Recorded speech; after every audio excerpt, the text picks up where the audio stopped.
How can one control one's ego? Don't you think it is there for a reason to protect oneself and one's sense of identity?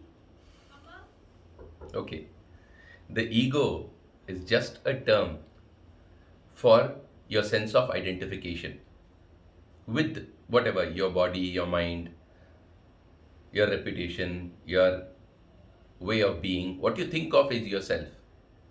That sense of identity is what is called the ego. Everything else that you have can be said to exist because it is there to protect this ego. But the ego itself can't be there as a reason to protect itself. Most certainly, it's always going to protect itself. That is why it is what it is. So, saying that the ego exists in order to protect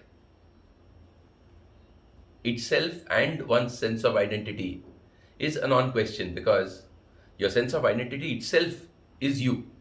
You are not different from your ego. What you truly are is definitely different from the ego, but then there is no sense of personhood over there. There is no sense of I am this. You can still call it I am, but it's not a personal possessive feeling.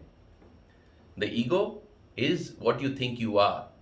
So oneself is the same as one's identity, which is the same as one's ego. Okay?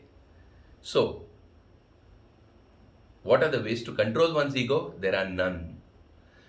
Several so called spiritual practices are apparently in the service of trying to mitigate the sense of ego, trying to slowly reduce it, etc., so that it will eventually be gone. The point is, it appears to be reduced but is merely becoming stronger in a subtler form. So, so-called spiritual people, you will notice that they now have an identity called the spiritual me, which then they become proud of, and hence the ego becomes subtler, but it's still there. It is a binary. Either you have a sense of identification with something specific or not. As long as you continue with a sense of identification, however small it may appear to you, it is no different from the so-called ego of somebody who has, apparently very huge sense of identification.